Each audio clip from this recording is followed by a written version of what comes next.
Hey there and welcome back to Mutant Year Zero. My name is Pete and today we complete another episode of our Iron Mutant playthrough of the Seed of Evil DLC.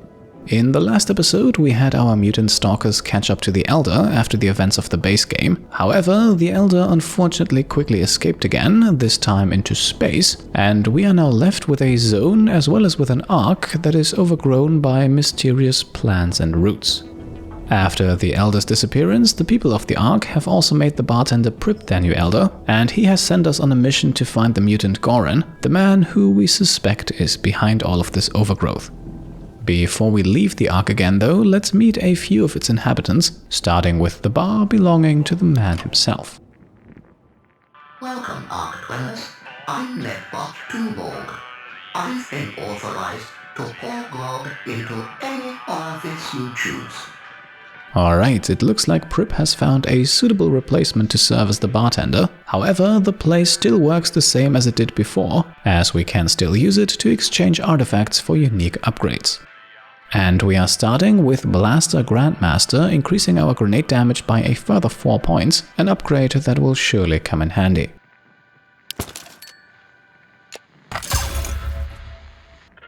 See you soon. We are open day and night. Moving on, our next stop of the episode is now Delta's Fix Pit. This is the Fix Pit. I am Delta. I am here to fix and upgrade your gear. We will all be fixed in the end.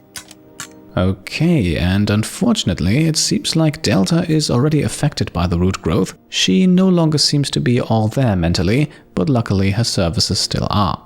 So let us begin tinkering by removing all of the upgrades from the Elysium, as we are now going to transfer those onto the Noatun LP50 that we obtained in the last episode.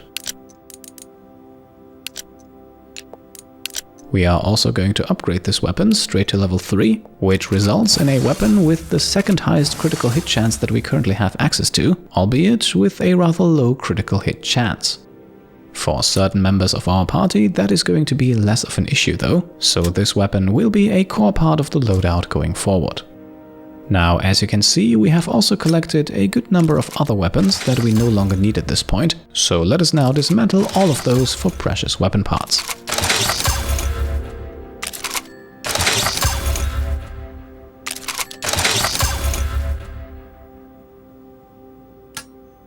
Can't wait to see you again, Stalkers. Right, and with that we are moving on to the shop of Iridia. So good to see you, Stalkers. Now, Iridia still seems to be her old self. There is nothing indicating that she might be affected, which is good for her, I guess, but we are still not going to buy anything here. Safe travels. And with that, let us now meet the man in charge, at least for the time being, former bartender and now the Elder, Pripp. Hey, Stalkers. I just realized something. This Elder job blows. This place is falling apart without the real Elder. Can you get me out of this? Say it was like a clerical error or... Hey, any of you guys want to be Elder? Yeah, I didn't think so. Alright, Stalkers. Keep your eyes open. And stop by my bar. Make sure my assistant hasn't burned it to the ground. Okay, so at least it looks like Pripp is interested in things getting back to normal as well. And with today's squads of Boorman, Pharaoh and Ducks, we are hopefully going to take an important step towards that goal. Boorman will also be the one to receive the new gun, although that is going to change hands again in just a few moments. Other than that, the loadout and abilities here are fairly standard, so with that, I think it's time to go. The map here already shows us where we are supposed to find Goran, but as always, there are a few areas still between us and our destination, starting with the water rises.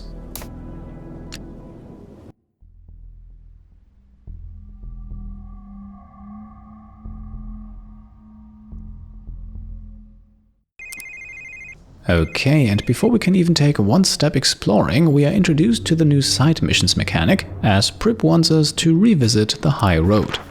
You can read it on the left here. We are expected to run into some ghouls and zone dogs, so nothing that should give us too much trouble, I suppose. Still, for today, we are focusing on the place that we are already at, which actually has a very interesting encounter for us in store.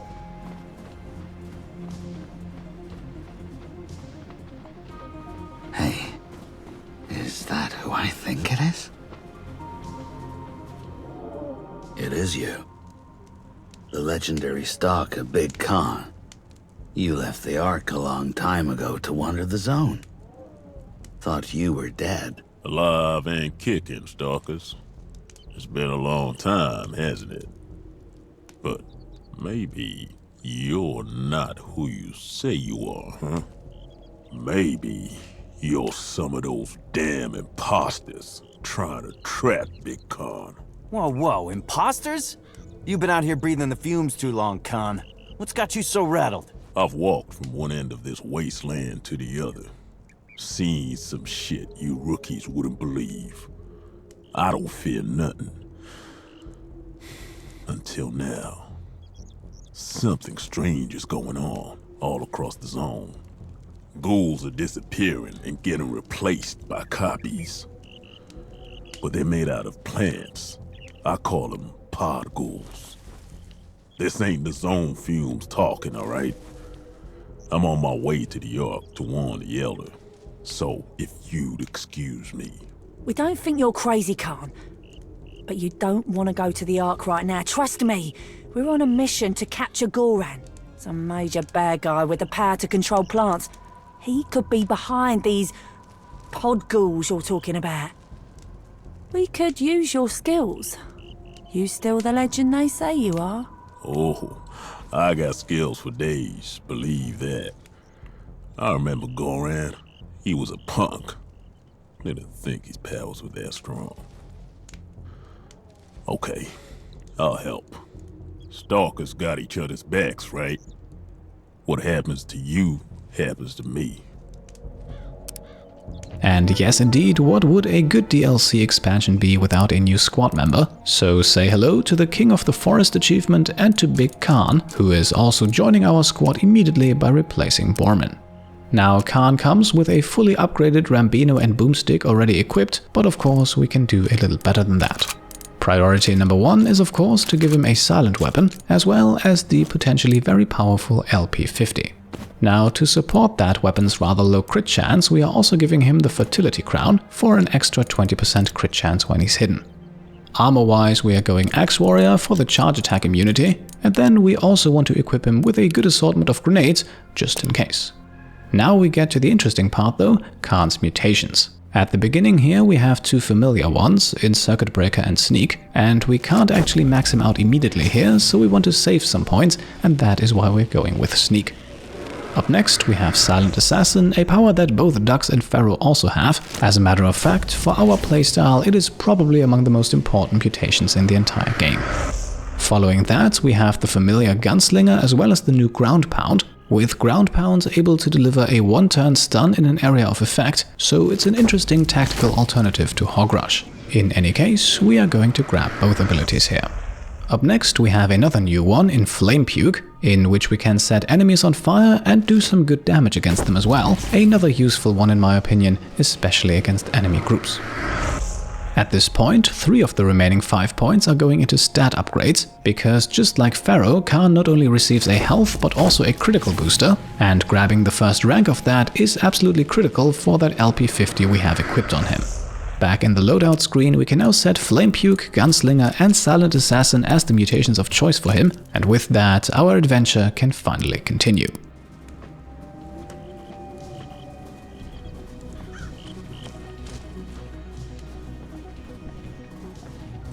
Lay down your weapons. Give up the fight. Soon, you will be a part of me. We are going to be together, connected. No more fear.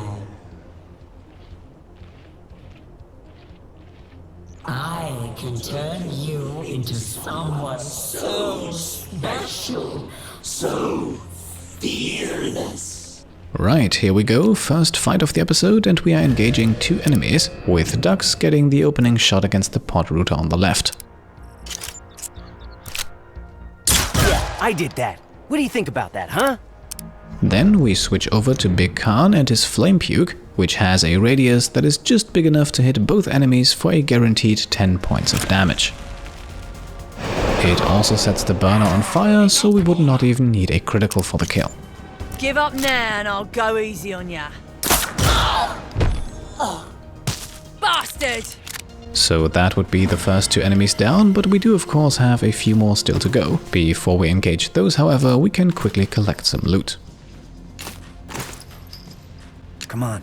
Now, our next enemy is the Pod Destroyer over here, and for this one it is actually quite important that we take it out only after the other 2 have been eliminated.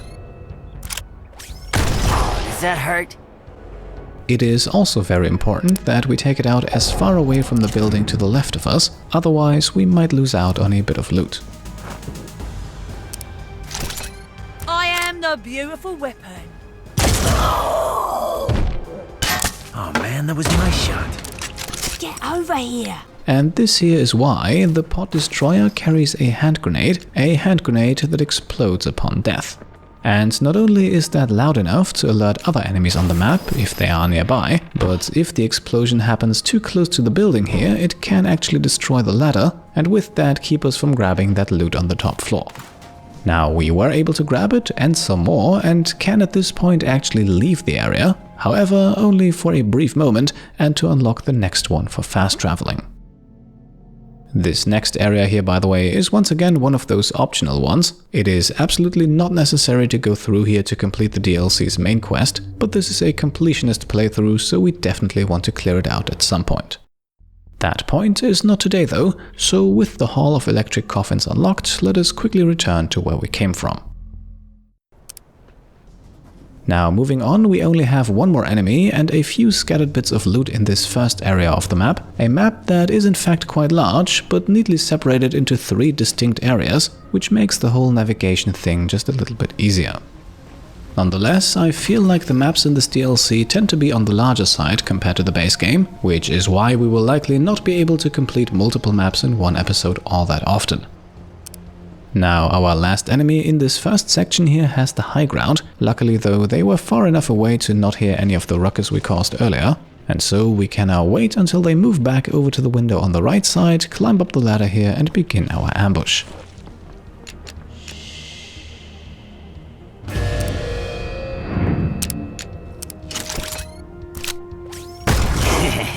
Once again, we can go loud here, and criticals are also not really needed. Say my name, Jizwipe. It's Pharaoh. You got. One thing I know about ghouls, they bleed. But these ghouls don't have blood. They have, I don't know, moss? Leaves? And Pharaoh makes an astute observation here. Yes, these ghouls are different than the ones that we faced in the main game. Hopefully though, we are on the right track to solve that riddle. They just stuck a long pipe on that machine for the hell of it. The ancients were crazy, weren't they? Now, this here marks the transition between the first and second area of this map. Not only does it hold a good amount of loot for us in store, but it also has 2 pathways into the next area, and we want to take the one that is a bit further in the back in the western direction, just to remain sneaky and stealthy.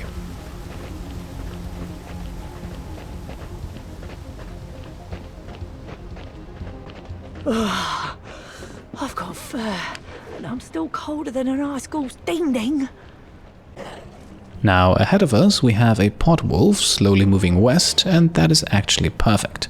Before we engage it, however, let's quickly read this note here, written by a person named Sebastian, who speaks of war with Elysium, a faction that was already briefly referenced at the end of the base game, and who knows, maybe some of them are still out there. For the moment though, we have more pressing matters to concern ourselves with, such as this pod wolf over here, which has now wandered far enough away so that we can go loud. Hi there. Yes, there are other enemies in this area, but they are all in the opposite direction, so this one we can eliminate without any trouble whatsoever. Wrong place, wrong time. Since the wolf is completely unarmored, critical hits are actually also not necessary here, but with 3 silent assassins in the squad, they are in fact pretty hard to avoid. You don't know who you're messing with. Boom. Gotcha. Right, so at this point we want to make one small change, and that is to switch Khan's mutation from Flame Puke to Ground Pound, because for the next enemy we need something that can stun. Regroup, now! Loot is then once again a bit more of a rarity on this map, but that is only one more reason to grab absolutely everything that we can get our hands on, not only for the sake of completion, but also for the Skinflint achievement, for which we need to collect 600 units worth of scrap over the course of this DLC. At this point we have just added 4 more to our inventory, and now we have to wait, because there is a pod wolf slowly approaching our position, and we want to have it come as far over to us as possible. Now this time we have to go silent and stealthy, so the opening to this fight with Dux and Pharaoh should be fairly familiar. Now it's getting fun.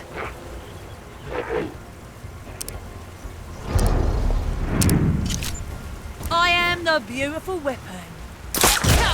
Now, however, it is Big Khan's turn, and with that it's time for Ground Pound. However, to use the ability we need to get a bit closer to our target first, because just like Flame Puke, the ability is centered on Khan himself. Once used, it will stun all enemies in a roughly 3-tile radius, and any destructible cover will also be destroyed.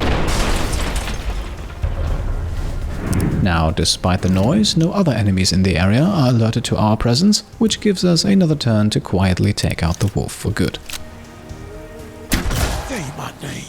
Khan even lands a critical despite a rather low chance for it, so Pharaoh here can already move in for the kill.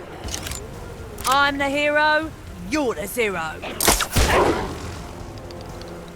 Bullseye. Get over here.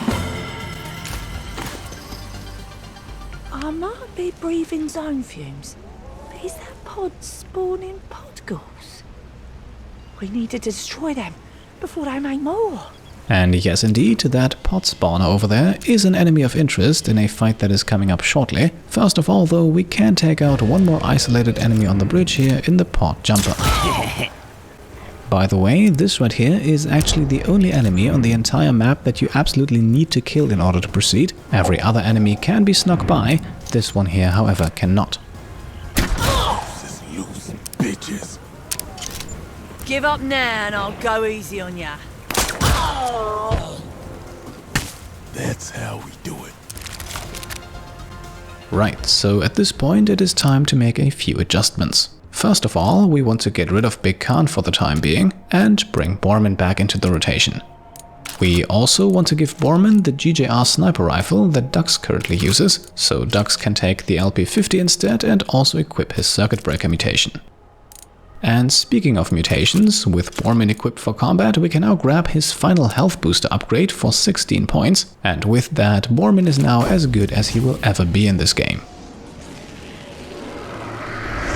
With Dux we can then actually do the same, and with that we are ready for the next fight, the last one in this area. Now what we want to do for this one is to just move up with Bormin here, and all on his own Bormin can loop around to the back of the building.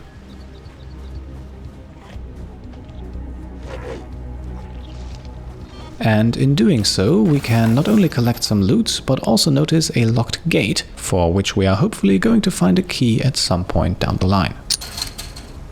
For the moment though, Bormin can simply take cover and wait here, while Pharaoh and Dux approach the house, and with that the pod spawner, the pod wolf and the pod jumper on the roof from the front.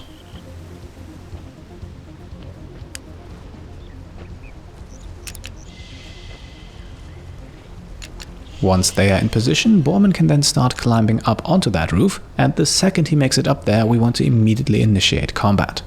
Now, this doesn't keep him from getting detected right away, but we still can go first, so let's use Hog Rush to knock the jumper down. Following that, we can now take a shot, and since the jumper is stunned, we can aim at the wolf instead. This brings us to Dux, who can take another shot at the wolf, because that wolf is the only enemy that we need to kill on this turn. For the time being at least, the pod spawner is no danger to us at all. Gotcha. On Pharaoh's turn then we can once again use Wings of the Sniper in combination with Gunslinger. Unfortunately we will not be able to hit all 3 enemies with this, so we are going for the wolf and the spawner, as the latter still has a decent number of hit points.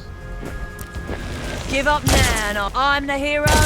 You're the zip. I owe you a grog. That was amazing. No action then on the enemy turn. The pod spawner is still in the process of spawning, and of course we want to kill it before it can finish. I am the beautiful weapon.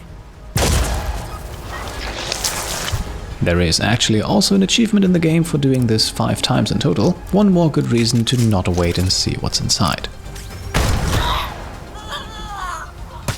Enough! That's how we roll! Alright, and with that we have defeated all enemies in this section of the map, so we can now help ourselves to the few bits of loot in the area and then proceed across that bridge that was previously blocked. Also, on the off chance that it has not become clear, that pod spawner we just defeated will eventually spit out another enemy, and that enemy begins its turn active and will therefore start shooting immediately, which is something that we do not want to happen. Can you believe those fools? Banishing me, the great Goran?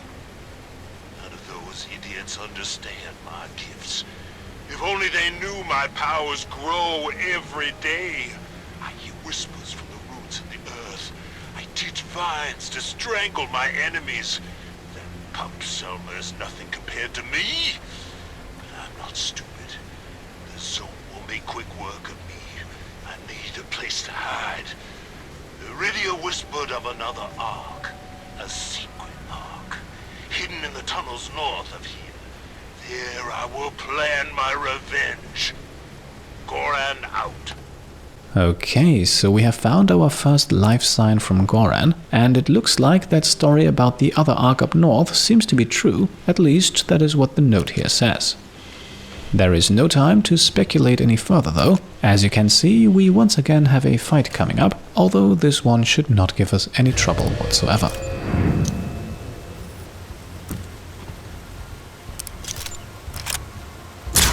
I did that. What do you think about that, huh? I'm the hero. You're the zero.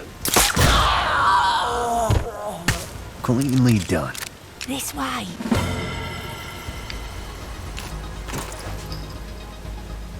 thought I'd seen some sad sights in the zone, but this one takes the grog. All these boats with nowhere to go. A sad sight indeed, but one that we can't really complain about for too long, as our next enemy is fast approaching, this time in the form of a medbot. And rather unsurprisingly, I think this is also why we equipped Circuit Breaker on ducks earlier. Don't it? First of all, though, we can unload with Bormin and Pharaoh. Give up now and I'll go easy on ya. Now, Pharaoh's hit here already caused an EMP stun, so what we are doing with ducks now is technically no longer necessary. However, getting that stun with Pharaoh only has a 50% chance, so we are sticking to the original plan. Again, this is done mainly so that I don't show you a strategy that is based on luck and that you can't replicate, because I do want you to be able to play along with this series, no matter how the RNG turns out for you. Now it's getting fun.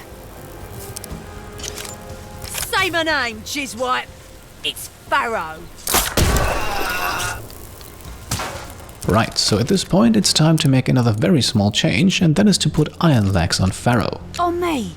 For the next encounter, which is not going to be the pod destroyer over here, we are going to need that, as we are going to attempt something here that is very similar to how we approached that pod jumper on the roof in the area before.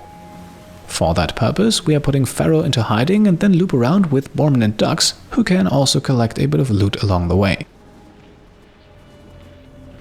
Following that, with a tank just disappearing into the shadows, they can go into hiding behind the tractor over here, and then we can start our ambush by using Pharaoh's frog legs to knock that pod burner straight down onto the ground, conveniently enough right in front of ducks and Bormin. And as you can imagine, the two of them will now have an easy time taking the burner out. Yeah, I did that. What do you think about that, huh?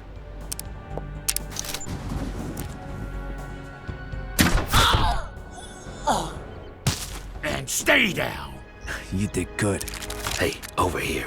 Now at this point, our next target is the destroyer that we passed by earlier, because if we play it smart here, the destroyer's grenade will of course still explode, but the explosion will not alert the tank, who is also still patrolling.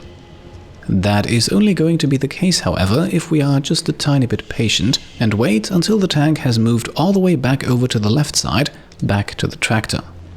Only then can we guarantee that it is far enough away to not hear anything that's going on, and still we will only be using silent weapons for this fight, just to make absolutely sure that we are on the safe side. At this point we are now ready to attack, and like I said, we will start things off with 2 sneaky critical hits from Dux and Pharaoh.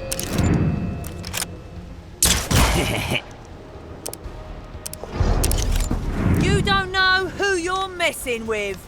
Gotcha. Following that, we can then use Bormin's Hog Rush to knock the enemy back a bit. And that also deals enough damage so that we can now go for the kill. Bullseye! Thanks to Hog Rush, the explosion now also happened just a few more tiles further back, certainly helping our squad to remain undetected. Now, for the next and actually last fight of this episode, we once again need to make some changes. For the 3rd straight time, Bormin and Big Khan will now trade places, just because Khan is a little better at getting critical hits. We are also replacing fan-favorite Pharaoh with Selma, because in this next fight, Selma's mutations Twitch Shot and Alpinist will be absolutely crucial. Speaking of Alpinist, we also want to make sure that Dux now gets this. Follow me. Which should already indicate that yes, we are in fact looking to get onto the high ground. Before we do though, let's collect ourselves a bit more loot here, including a storage key. This one will open that locked gate that we saw earlier. One more fight stands between us and the collection of all those valuables behind it though, and for this one we will climb up onto this small elevated platform right next to the pod spawner.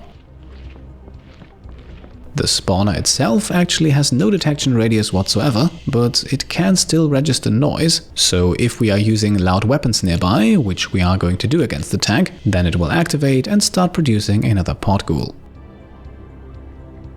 If we play our cards right though, we will not let it come to that, so with the tank now in position, let's attack and start things off with Selma, who thanks to Alpinist and Twitch Shot can get 2 critical hits here with our most powerful weapon.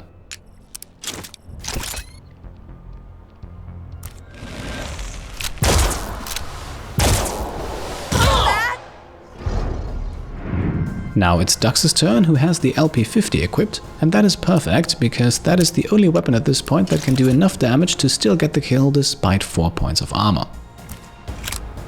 Oh, gotcha! Aha! That's how it's done! Logically then, Big Khan's target is the pod spawner. Shut your raggedy ass up.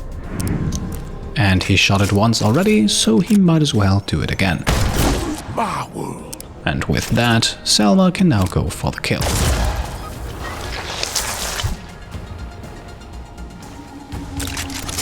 Regroup. Okay, so we're dealing with plants that are imitating ghouls. Pod ghouls. Maybe Big Khan's not so crazy after all. Thanks for the vote of confidence. But you can't rip one of these pods out of the ground and call it a day. They're all around the zone. And I think they're all connected to one source. And of course, that source is likely going to be Goran, so let's continue our journey here and get closer to him by moving into the next area. We will, however, only unlock the Under-Arc for fast traveling purposes, because today's episode has been going on for long enough and we also still have some loot to collect back at the Water Rises.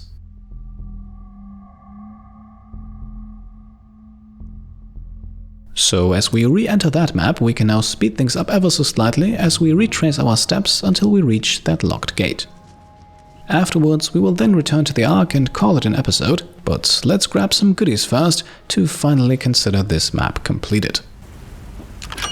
Behind the gate we can find 2 valuable medkits as well as 2 piles of weapon parts, both of them of course not too important for us at this stage in the game, but in true completionist fashion we will grab them anyway. And with that, the Water Rises have been thoroughly cleared of loot and enemies, so we have nothing else to do but to return to the Ark. And here we are, no wise words from the Elder, or Pripp for that matter, to guide us out of this one. No, now that we are back in our overgrown home, we can simply make the cut. As always, I hope you enjoyed today's episode, as well as the addition of a new character to the series, and if you did, then I would be very happy if you could leave a thumbs up. If you like what I'm doing and want to support me and my channel further, then you can do so, for example by subscribing to stay up to date, by grabbing some merch over on shop.petecomplete.com, or by checking out and maybe even pledging to the Pete Complete Patreon. Thank you all for watching, and I'll see you next time. Cheers.